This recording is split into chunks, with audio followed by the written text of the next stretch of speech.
Sabe, existe um ruído constante em torno do GPT-5, do GPT-6, né? Sim, o tempo todo. E a gente fica se perguntando, é só mais uma atualização ou estamos, sei lá, à beira de uma mudança de verdade na forma como a gente usa a tecnologia? É a grande questão.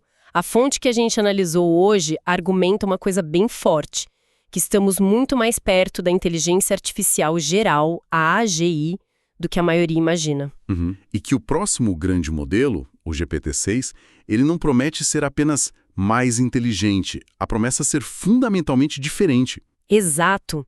E para separar o que é hype do que é realidade, eu acho que o ponto central não é só o que o GPT-6 pode fazer, mas o que os problemas do GPT-5 nos ensinaram sobre o que não fazer. Ah, bom ponto. Aquele lançamento meio conturbado, na minha opinião, pode ser a chave para a gente entender a estratégia deles agora. Não é só uma história de sucesso, sabe? É. A trajetória tem curvas. E isso é um ótimo ponto de partida. Vamos começar do início, então, porque a velocidade do progresso é o que torna essa história uma loucura. É impressionante. Estamos falando do GPT-1, lá de junho de 2018. Ele tinha, olha só, 117 milhões de parâmetros. Nossa, hoje parece pouco, né? Quase pitoresco. Ele gerava uns textos básicos, muitas vezes repetitivos, sem muito sentido. Era uma prova de conceito. Totalmente. Era tipo o primeiro voo dos irmãos Wright. Mal saiu do chão, mas provou que a ideia de voar era possível. Exato. O GPT-1 provou que a arquitetura Transformer podia, em princípio, aprender a gramática, alguns padrões. Mas assim, ninguém fora dos laboratórios estava usando aquilo para escrever um e-mail. Definitivamente não. Mas as coisas mudaram rápido. Menos de um ano depois, fevereiro de 2019, veio o GPT-2. E aí o salto foi gigante.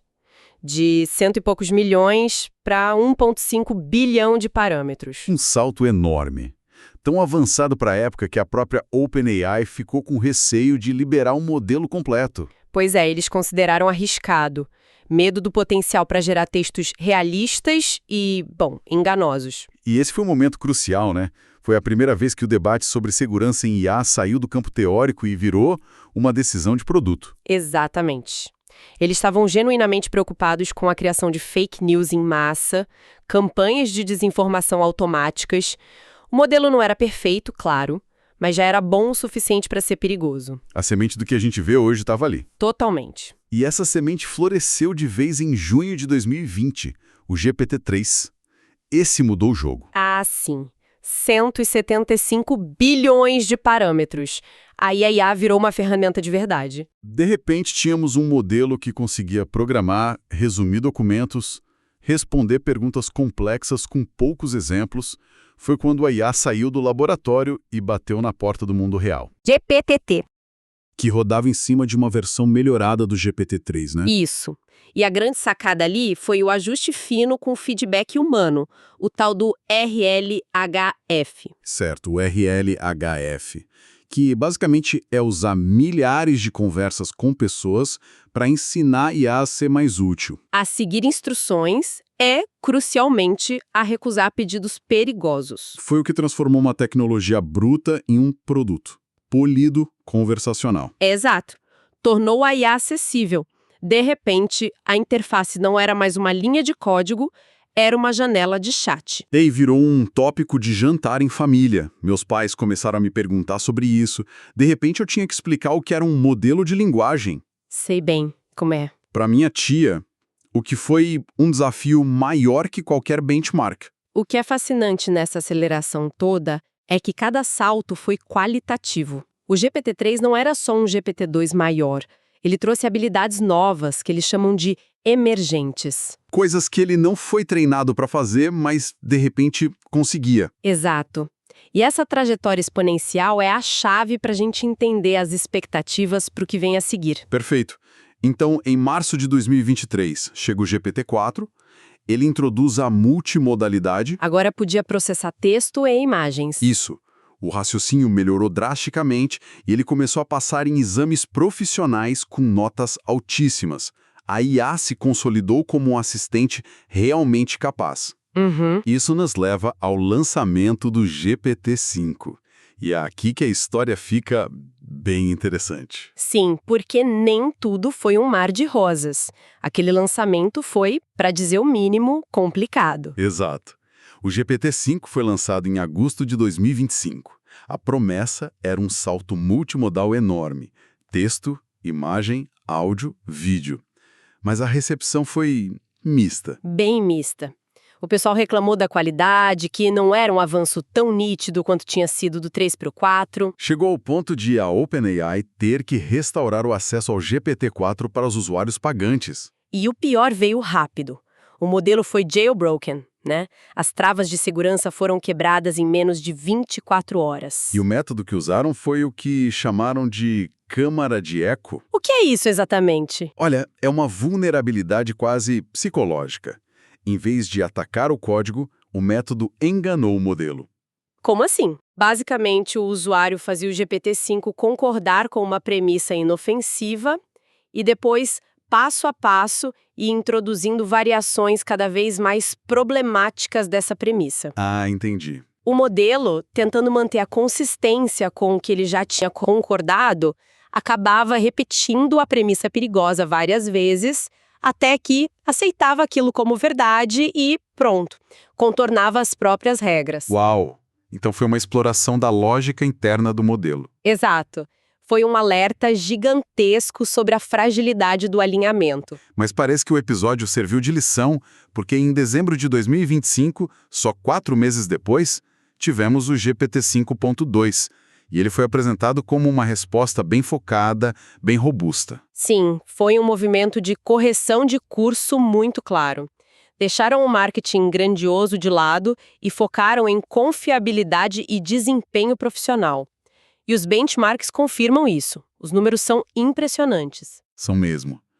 No benchmark interno da OpenAI, o GDP Valve, que simula 44 profissões, o GPT-5.2 superou ou empatou com humanos em 70,9% das tarefas. Um salto brutal.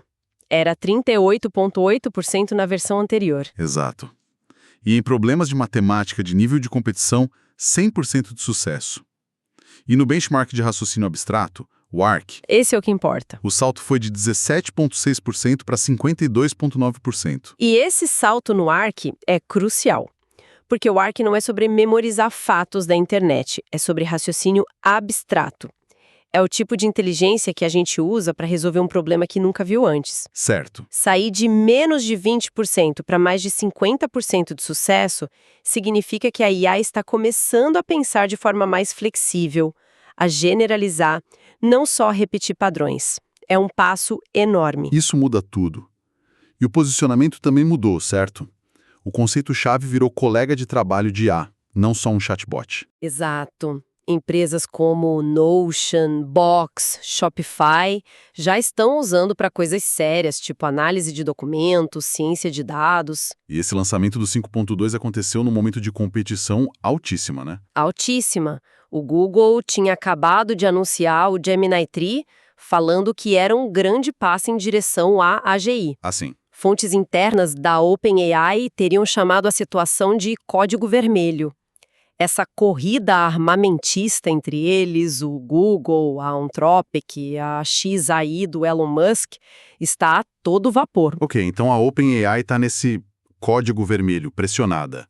O que isso significa então para o próximo grande passo, o GPT-6?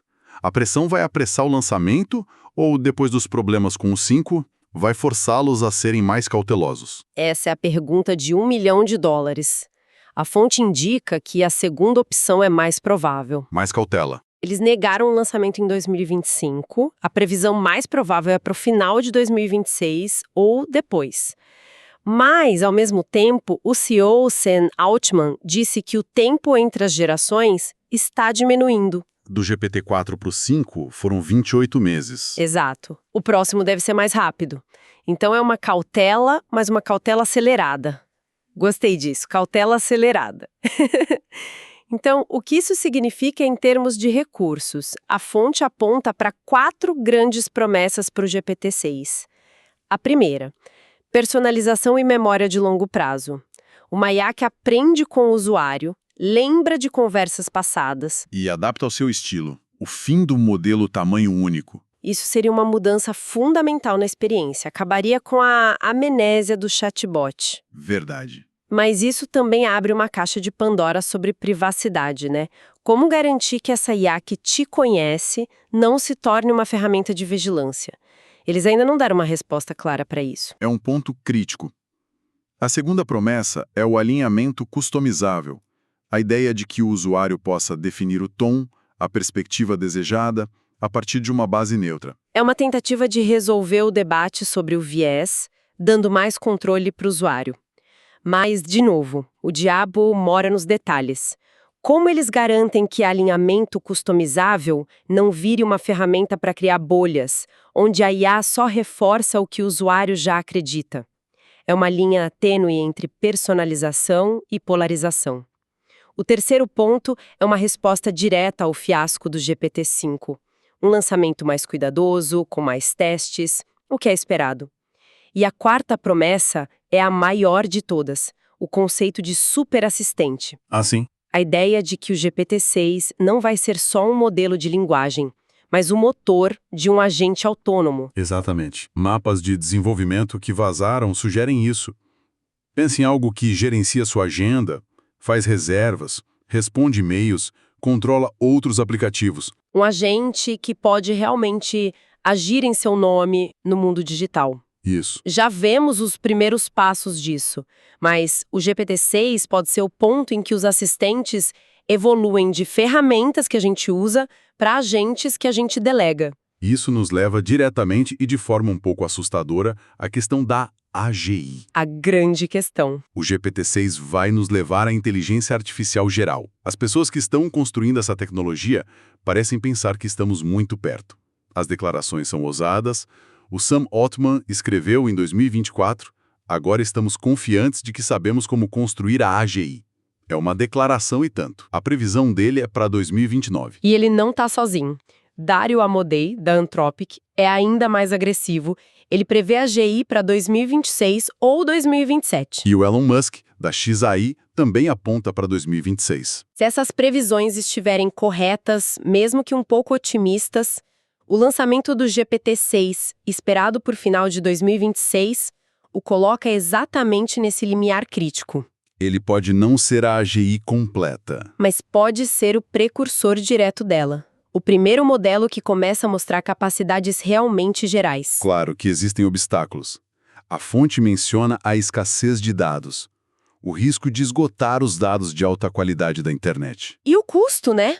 O custo de treinar esses monstros é astronômico, na casa dos bilhões. Exato. São desafios de engenharia monumentais, mas a indústria já trabalha em soluções.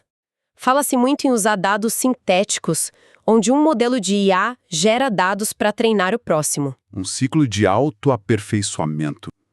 A ideia é fascinante e um pouco vertiginosa. Então, como seria essa AGI na prática? É importante desmistificar.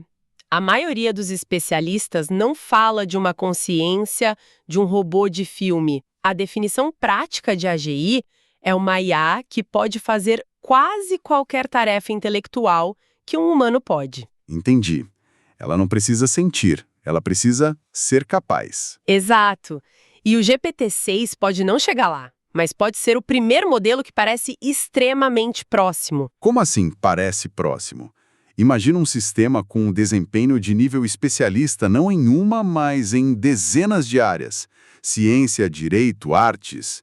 E que pode aprender uma tarefa completamente nova com pouquíssimas instruções.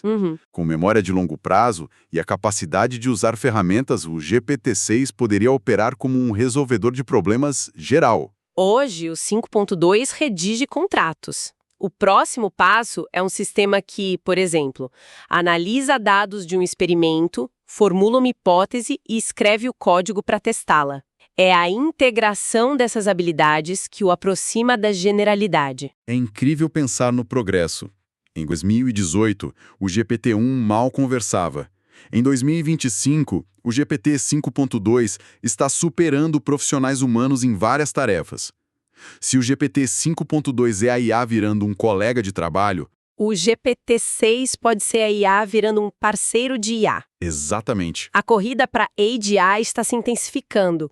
E a competição é o grande motor. A abordagem da OpenAI de testar, aprender com os erros, como foi com o GPT-5, e melhorar, vai ser crucial. O poder que esses sistemas terão é imenso e a responsabilidade de quem os constrói é igualmente gigantesca. Sem dúvida. E isso me leva a um pensamento final. A discussão se concentra muito nas capacidades intelectuais da GI, em quão inteligente ela é. Mas com a chegada desse superassistente, um agente que pode gerenciar a nossa vida prática, surge uma nova questão. O desafio pode não ser só o quão inteligente é o sistema, mas sim quanto da nossa autonomia e tomada de decisão a gente está disposto a delegar para uma inteligência que não compartilha da experiência humana fundamental.